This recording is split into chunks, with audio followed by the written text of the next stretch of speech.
Hello and welcome to Vale Totems. This is the Fletching minigame that was released with Varlamar Part 3.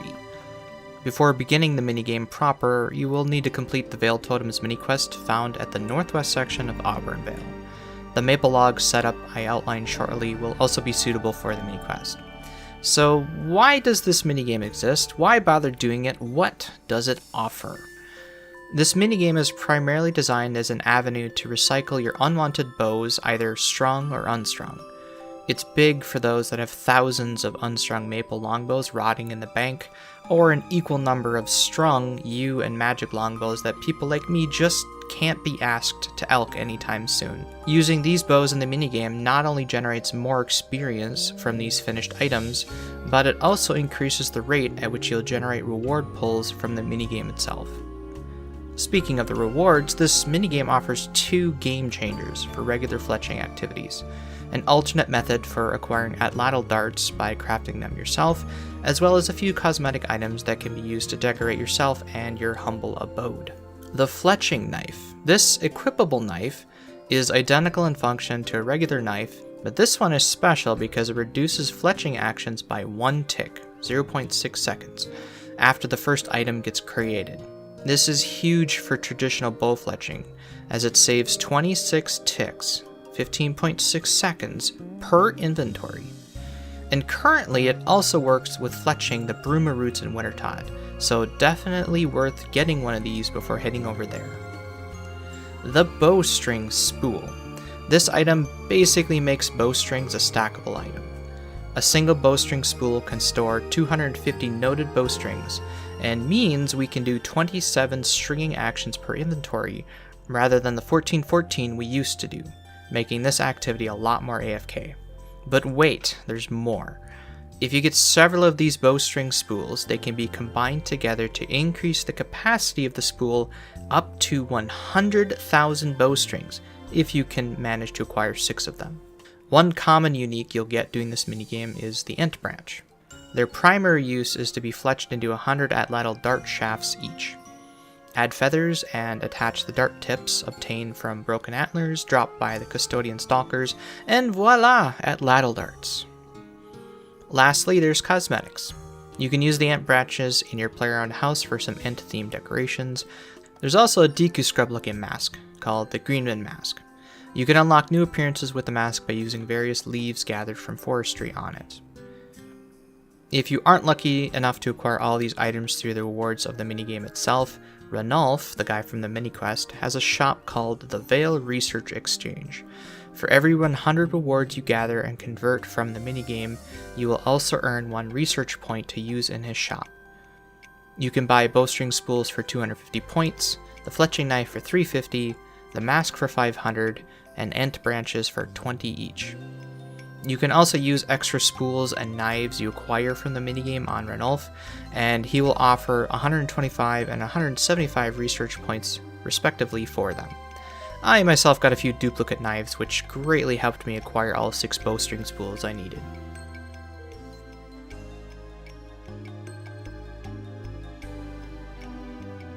Okay, that's the why. Now let's get into the how. The basic loop of this minigame is go to a totem site, build a totem, carve it to match the 3 animal types of the area, decorate the totem with 4 bows, and then run to the next site. Rinse and repeat 5 to 8 times, more on that later. Return to a bank, refill, and go again. Gear-wise, Graceful is ideal, especially if you have low agility. I don't foresee you having run energy with Graceful's passive regen. There's a lot of time spent at each totem, which gives your run energy a chance to restore. I also use Ring of Endurance, but I don't think it's at all required. The inventory setup is pretty simple: a knife to fletch, and the logs and bows you wish to use in the minigame. Log basket if you have one and are planning to use yew or better materials. I would recommend using at least maple logs and bows. You probably have thousands from Kingdom of Miscellanea. The XP rates and rewards greatly diminish below maple, so at a minimum, you should be using maple. The higher tier the better, except redwoods, but more on that later. Whichever tier of material you decide to use must match the bows that you're using. So if you're using maple bows, you have to use maple logs. If you're using magic logs, you have to use magic bows. The bows, strung or unstrung, doesn't really matter for this minigame. They provide the same experience and rewards for either one. Technically, per log, you can extract more fletching experience if you string it first before using it here, but I'll leave that up to you to decide whether it's worth or not. If you want to use wooden shields, they work here too. For each totem you build, you need 1 log to construct it and 4 bows to decorate it.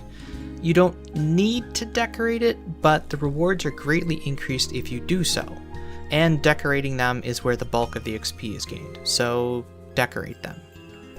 Also, make sure you carve the totem to match the 3 animals in the area correctly. If you mess up 1 or 2, the rewards and XP are greatly reduced. The tier of materials you use determines how many offerings the ents patrolling around will give you before the totem is used up. Maple has 4 uses, Yew has 5, Magic has 6, and Redwood has 7 uses. It takes approximately the same amount of time for an ent to move from one site to another as it does for you to construct and decorate them.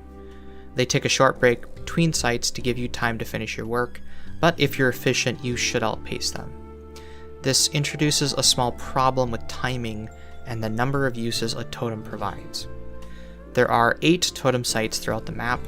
Maple totems have 4 uses, which means by the time you're moving to site 5, the first site is already used up. There's no real reason to use all 8 sites if you're making maple totems. Here are the 5 sites I recommend if you're using maple.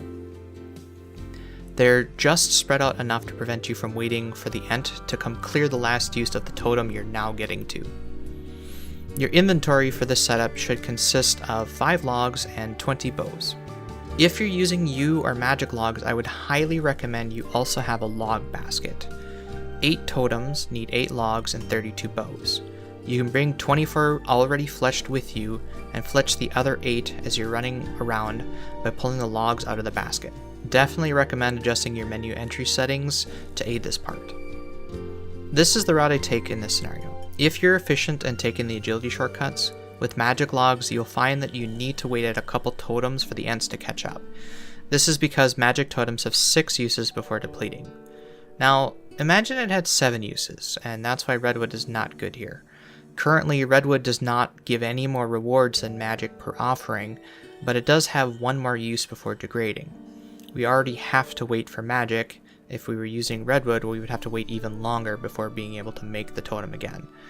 I think if you're on mobile doing this, which is just inherently slower, it might work out okay, and maybe Redwoods is worth using for mobile users, but I did not find any benefit doing Redwoods. Redwoods does give more XP per crafted totem and decorating it, but rewards-wise, I don't think it's worthwhile. I would highly recommend you use magic logs if you have them, even without a log basket. If you don't have a log basket, you can still do all 8 sites, you just need to bank twice. The route looks like this, with a short detour after site 5, through the agility shortcut to the bank, and then straight west to site 6 to finish the last 3. This is a similar setup to the maple inventory, 5 logs and 20 bows. I have a couple more nuances to discuss. The ents travel counterclockwise around the map. I recommend moving clockwise and not using the agility shortcuts. You want to travel along the same path as they do as much as you can. The keen-eyed among you will have noticed they occasionally drop 2 flowers as they run around the map. If you run over both flowers from the same ent, the ent will bloom, and a message in the chat box will tell you that it did. The next totem they interact with and offer their blessing will double the amount of rewards. A magic totem with 4 decorations normally gives 15 rewards per blessing.